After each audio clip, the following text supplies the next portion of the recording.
तो 22 फरवरी को आपका पहला इंग्लिश का पेपर है और आज है 21 जनवरी। इसका मतलब बहुत ज्यादा दूर नहीं है आप अपने बोर्ड एग्जाम से। तो ऐसे में अब हमें ये पता होना चाहिए कि हमें क्या करना है क्या नहीं करना है। और आज मैं आपको बता रही हूँ कि बोर्ड्स एग्जाम 2020-24 के लिए अकाउंटेंसी के अंदर हर चैप्टर में कौन कौन से टॉपिक्स इंपॉर्टेंट है। इंपॉर्टेंट का मतलब होता है ये नहीं कि हाँ भाई बिल्कुल यही आएगा। इंपॉर्टेंट का मतलब होता है इसको छोड़कर नहीं जाना, इन पे फोकस ज्यादा करना है कि हाई वेटेज के क्वेश्चन या फिर मोस्टली ये वाले क्वेश्चंस पूछे जाते हैं तो इन पे फोकस ज्यादा करना है। ठीक है, तो आपको पता है कि हमारे पास अकाउंटेंसी में 3 बुक है, 3 पार्ट्स में हमारी डिवाइडेड है, वॉल्यूम 1, वॉल्यूम 2 एंड वॉल्यूम 3। जो वॉल्यूम 1 है वो आपकी बेस्ड है पार्टनरशिप पे। ठीक है, और इस बुक में कवर करने हैं आपको टोटल नंबर ऑफ 7 चैप्टर्स और इन 7 चैप्टर्स की जो वेटेज है वो है 36 मार्क्स की। ठीक, वॉल्यूम 2 आपका कंपनी अकाउंट्स है।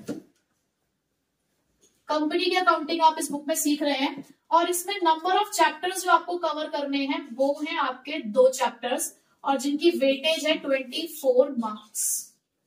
ठीक, वॉल्यूम 3 की अगर मैं बात करूं तो वॉल्यूम 3 आपका एनालिसिस है फाइनेंशियल स्टेटमेंट्स का, यानी कि जो भी आप फाइनेंशियल स्टेटमेंट्स बनाते हो उसके एनालिसिस करने के लिए कुछ टूल्स वगैरह आप इसके अंदर पढ़ रहे हो। इसमें जो चैप्टर्स आपको कवर करने हैं वो है टोटल नंबर ऑफ 5 चैप्टर्स। तो टोटल नंबर ऑफ 5 चैप्टर्स है इस बुक में, मतलब 5 चैप्टर्स आपको कवर करने हैं। लेकिन न्यू बुक में 4 ही चैप्टर दे रखे। एक चैप्टर आपका एड ऑन होके आया था वॉल्यूम 2 में, वो आपको यहाँ पे मिलेगा। ठीक है, लेकिन अगर आपके पास पुरानी बुक है तो वहां पे आपको पूरे 5 से 5 चैप्टर मिलेंगे। ये बुक कवर करती है 20 मार्क्स। अब ये नहीं देखना कि यार 5 चैप्टर 20 मार्क्स में कवर करने बहुत नाइंसाफी है।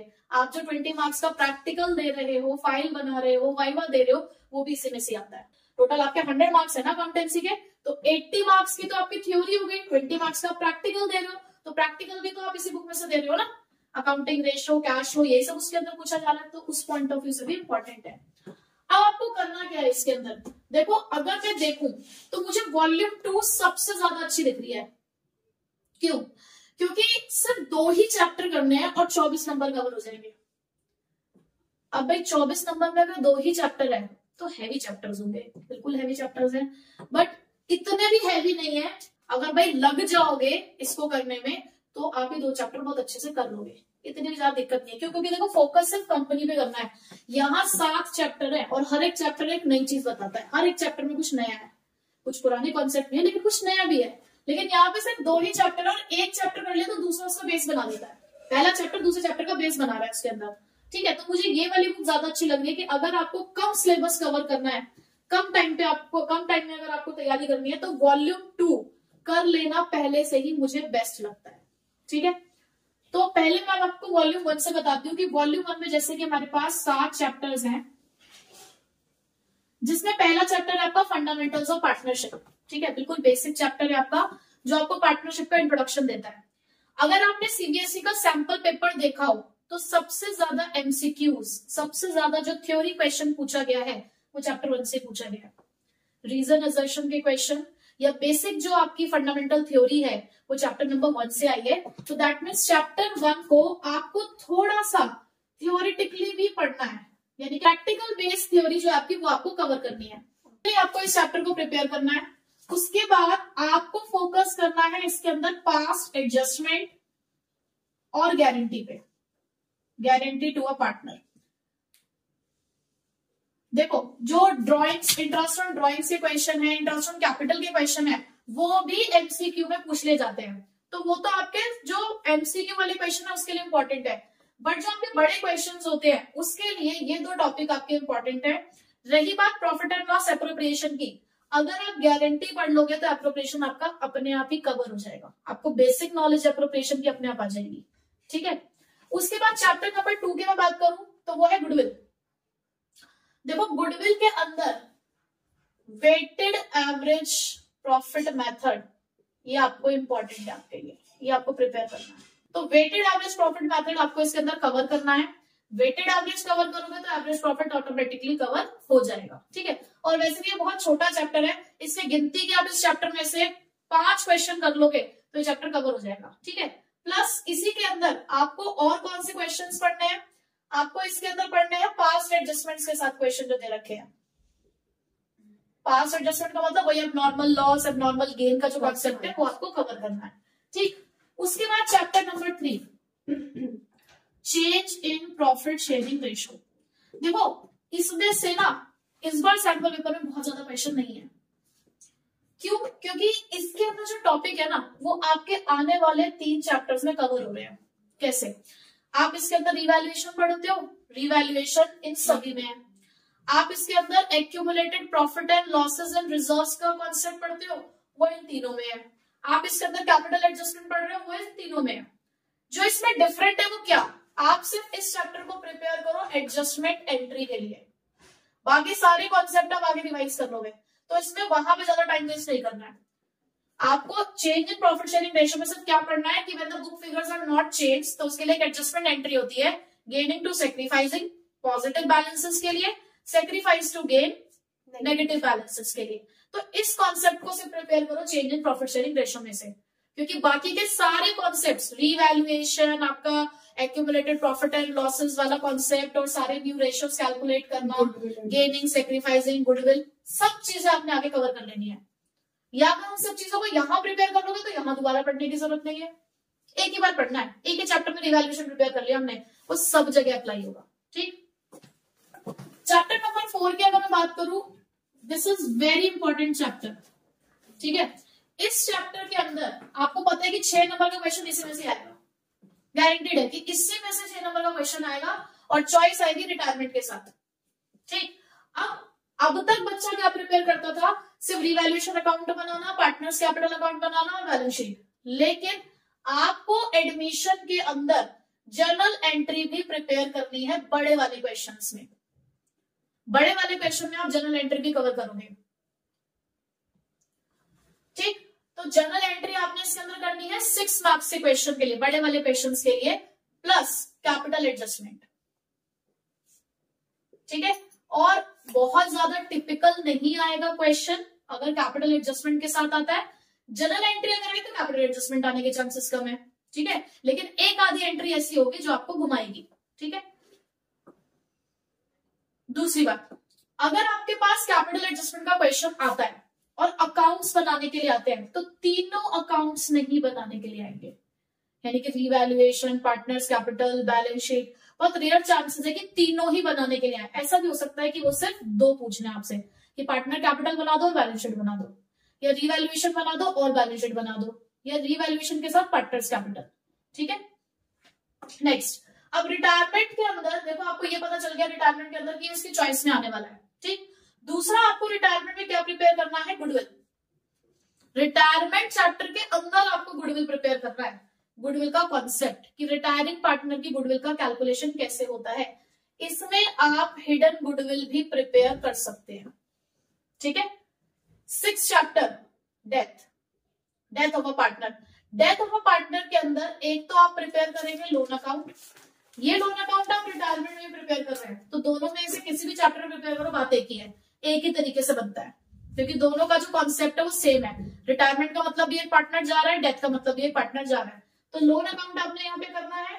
साथ में करना है आपको एग्जीक्यूटर्स अकाउंट, कि एग्जीक्यूटर के अकाउंट में कितना पैसा जाएगा या उसका अकाउंट कैसे बनेगा, तो उसके लिए आपको डिसीज्ड पार्टनर कैपिटल अकाउंट बनाना आना चाहिए, ठीक है। तो ये आप इसके अंदर प्रिपेयर करोगे। 7th chapter, dissolution. डिसोल्यूशन में सिर्फ आप मेन फोकस करो रियलाइजेशन पे, ये आपके लिए सब कुछ इसमें करता यही है इस चैप्टर का, सिर्फ रियलाइजेशन अकाउंट। अब इस अकाउंट को बनाना भी आना चाहिए आपको, और इसकी जनरल एंट्री मेन है। जनरल एंट्रीज सबसे पहले जनरल एंट्री प्रिपेयर करो और उसके बाद अकाउंट बनाना तो आसान है, ठीक है। तो डिसोल्यूशन में सिर्फ और सिर्फ आपको फोकस करना है रियलाइजेशन पे, ठीक। ये थे इंपॉर्टेंट टॉपिक ऑफ वॉल्यूम 1, ठीक। और वॉल्यूम 1 में सबसे हाई वेटेज का जो चैप्टर है हमारे लिए वो है चैप्टर नंबर 4, एडमिशन, ठीक। कितने नंबर का है वो हमने एनालाइज कर रखा है, लगभग 8 नंबर का, ठीक है। तो ये आपके लिए इंपॉर्टेंट चैप्टर है, क्योंकि लगभग 8 नंबर तक का आपको ये दिखेगा इसके अलावा ये वाला चैप्टर भी कोई कम इंपॉर्टेंट नहीं है हमारे पास। अगर हम सैंपल पेपर को देखें तो सैंपल पेपर में भी हमने 8 से 10 नंबर में इस चैप्टर को देखा है, लेकिन एमसीक्यूज ज्यादा है इसके अंदर। ठीक है, आते हैं वॉल्यूम 2 पर। वॉल्यूम 2 में हमारे पास चैप्टर नंबर 8 है, अकाउंटिंग फॉर शेयर कैपिटल। अब उसमें आपके पास कौन कौन से क्वेश्चन आ रहे हैं? एमसीक्यूज तो आ ही गए। एमसीक्यूज कैसे आ रहे हैं कि भाई आपको ये बताना है कि मिनिमम री इशू प्राइस क्या होगी। हाँ, मिनिमम री इशू प्राइस आपको प्रिपेयर करना है। उसके अलावा 4 फीचर अकाउंट में कितना अमाउंट जाएगा, कैपिटल रिजर्व में कितना अमाउंट जाएगा, इस तरीके के क्वेश्चन। उसके अलावा जो मेन आपको प्रिपेयर करना है वो आपको प्रिपेयर करनी है इसके अंदर बैलेंस शीट, शेयर कैपिटल का डिस्क्लोजर इन बैलेंस शीट, ये आपको प्रिपेयर करना है। और आपको प्रिपेयर करना है जर्नल एंट्रीज के साथ प्रोराटा का क्वेश्चन, पर बहुत डिफिकल्ट वाला प्रिपेयर नहीं करना, बहुत टिपिकल प्रिपेयर नहीं करना कि 2-3 हमारे पास शेयर होल्डर है जो पैसा नहीं दे रहे हैं, क्योंकि अगर 2-3 शेयर होल्डर होंगे तो फिर प्रोराटा नहीं होगा। लेवल आपको ऐसा आएगा क्वेश्चन का, आपको ना बहुत ही ज्यादा ऐसे क्वेश्चन नहीं करना कि बहुत सब कुछ ही है कि क्वेश्चन में, ऐसे क्वेश्चन मत करो। आपको बस सिंपल सी चीजें करनी है कि हाँ 1 से 2 एडजस्टमेंट है, बस 1 से 2 चीजें हैं। क्योंकि भाई 6 नंबर का क्वेश्चन है तो उसका जो कॉन्सेप्ट आएगा वो 6 मार्क्स के अकॉर्डिंग आएगा, क्योंकि पहले जो टिपिकल क्वेश्चन आया करते थे तब ये क्वेश्चन आता ही 8 नंबर का था, तो उस लेवल के हिसाब से आता था। अब क्योंकि ये 6 नंबर में कन्वर्ट हो गया है तो बहुत ज्यादा डिफिकल्ट क्वेश्चन नहीं आता। ठीक, तो इसमें आपको प्रोराटा करना है। और ऐसा भी हो सकता है कि प्रोराटा के अंदर जर्नल एंट्रीज के साथ आपको कैश बुक बनानी हो। चैप्टर नंबर 8 12 से 14 नंबर कवर करता है। ठीक है, अब चैप्टर 9 आपका इश्यू ऑफ डिवेंचर्स। अगर आपने शेयर्स पढ़ लिया होगा ना तो एंट्रीज का बेस तो बन गया है, कुछ कॉन्सेप्ट्स तो बिल्कुल सेम है, सिर्फ शेयर्स की जगह पर डिवेंचर लिखना है। इस वाले चैप्टर में आप प्रिपेयर करोगे रिडेम्पशन के पॉइंट ऑफ व्यू से जो एंट्रीज होती हैं वो आप प्रिपेयर करेंगे। आप इसमें डिवेंचर इंटरेस्ट की एंट्रीज कवर करेंगे और loss on issue of debenture का कॉन्सेप्ट कवर करेंगे।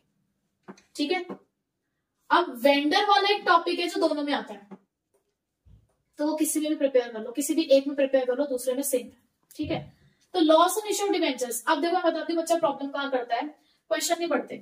3 नंबर में क्वेश्चन आया है कि आपको जनरल एंट्री करनी है सिर्फ डिवेंचर इंटरेस्ट की, बच्चा पूरी एंट्री कर रहा है, टाइम वेस्ट। आप क्वेश्चन को ध्यान से पढ़ो कि आपसे जनरल एंट्री किस चीज की पूछी गई है। 6 नंबर का अगर क्वेश्चन आया डिवेंचर का तो ही आपको स्टार्टिंग से एंट्री करनी होगी। तो जो loss and issue of debenture वाला क्वेश्चन अगर आता है तो वो 6 नंबर में आएगा, जिसमें आपको स्टार्टिंग से लेकर एंड तक एंट्री करनी होगी। ठीक है, तो इस तरीके से इस वाले चैप्टर को आपको प्रिपेयर करना है। ये हो गई हमारी वॉल्यूम 1 और वॉल्यूम 2। कितने मार्क्स की हो गई? 60 मार्क्स। ठीक है, अब आते हैं वॉल्यूम 3 पर। वॉल्यूम 3 में अगर मैं कहूं तो 2 ही चैप्टर सबसे ज्यादा मेन है, 5 चैप्टर है टोटल। अब देखो इसको अगर आप प्रिपेयर कर रहे हो ना तो सबसे पहले करो आप चैप्टर नंबर 1 को प्रिपेयर, जिसमें आपको सिर्फ और सिर्फ प्रिपेयर करना है मेन हेड और सब हेड याद करके। नंबर 2 है आपका थ्योरी, फाइनेंशियल स्टेटमेंट एनालिसिस के नाम से, जिसमें थ्योरी है पूरी। तो उसको बिल्कुल लास्ट में अगर आपको समय मिले तो पढ़ लेना 10 मिनट में, अदरवाइज इस पर टाइम वेस्ट करने की जरूरत नहीं है। चैप्टर नंबर 3 कंपैरेटिव स्टेटमेंट्स वाली जो है, मतलब मैं लेकर चल रही हूँ ओल्ड बुक के हिसाब से 5 चैप्टर। ठीक है, तो ओल्ड बुक के हिसाब से chapter number 3 comparative statements common size statement वाला है, तो इसको आप प्रिपेयर करो। देखो ये भी आपका 4 से 3 नंबर का है, 3 से 4 नंबर का क्वेश्चन इसमें से आ सकता है, 3 से 4 नंबर का क्वेश्चन इसमें से भी है। ठीक है, और बहुत सिंपल है। इसमें आप प्रिपेयर करो कॉमन साइज पहले, और वो भी प्रॉफिट एंड लॉस। देखो बैलेंस शीट का फॉर्मेट याद करने की जरूरत नहीं है, balance sheet as it is copy करनी होती है, याद करना होता है आपको प्रॉफिट एंड लॉस। तो कॉमन साइज है comparative, profit and loss prepare कर लो आप, तो बैलेंस शीट तो अपने आप हो जाएगी। ठीक है, उसके बाद इस चैप्टर को भी थोड़ा सा रोक लोगे, चैप्टर 4 अकाउंटिंग रेशियो, इसे रोको, क्योंकि ये आने वाला है सिर्फ 4 से 5 नंबर का, और काम इसके अंदर बहुत सारा है, तो इसको भी बाद में करना। आप प्रिपेयर करना पहले इसे, चैप्टर नंबर 5 जो कि आने वाला है 6 से 8 नंबर का। तो 6 से 8 नंबर के लिए आपको प्रिपेयर क्या करना है, 6 नंबर का एक पूरा फुल फ्लेक्स क्वेश्चन आएगा विदाउट एनी चॉइस। तो इसका मतलब अब आप इसको तैयारी कैसे करेंगे? अगर आपको कैश फ्लो पढ़ना है भाई, फॉर्मेट अच्छे से करना पड़ेगा पहले, बिना फॉर्मेट के आप कैश फ्लो नहीं कर पाओगे। तो पहले आप फॉर्मेट करो। फॉर्मेट भी किसका मेन है? ऑपरेटिंग। इन्वेस्टिंग फाइनेंसिंग में कुछ नहीं है, मेन आपका काम जो है वो ऑपरेटिंग का ही है। तो आपने फॉर्मेट प्रिपेयर करना है सबसे पहले कैश फ्लो के अंदर, फिर आप इसके क्वेश्चंस को प्रिपेयर करेंगे। जो आपको एडजस्टमेंट कवर करनी है वो कौन सी कवर करनी है? Propose dividend, provision for tax, किसी भी एसेट का बेचना, ये 3 मेन एडजस्टमेंट्स है आपकी जो आपको कवर करनी है। बाकी इंटरेस्ट ये तो आप कर ही लेते हो। और जो एक एक नंबर के क्वेश्चन आते हैं वो कैसे क्वेश्चन आते हैं? आपको एक ट्रांजेक्शन दे रखी होगी, आपको पता लगाना है कि इससे कैश का इनफ्लो हो रहा है या आउटफ्लो हो रहा है, चाहे वो इन्वेस्टिंग का हो, ऑपरेटिंग का हो या फाइनेंसिंग का हो, वो आपको पता लगाना है। तो इस तरीके के क्वेश्चन आपको 1 मार्क्स के इसके दिख सकते हैं। ठीक, तो ये हो गए आपके तीनों बुक के द मोस्ट इंपॉर्टेंट टॉपिक्स। अगर आप इसे भी कवर कर लेंगे तो आप अपने एग्जाम में 50 से 60 नंबर बहुत आसानी से ला सकते हैं। यानी कि अभी भी आपके हाथ में बहुत कुछ है जो आप कर सकते हैं। ठीक है, तो इसके लिए एक स्ट्रेटेजी भी आएगी जिसके अंदर हम लोग इन्हीं सब टॉपिक्स को कवर करके चैप्टर्स को कवर करेंगे डेज वाइज। ठीक है, तो till then all the best और तैयारी करते रहिए।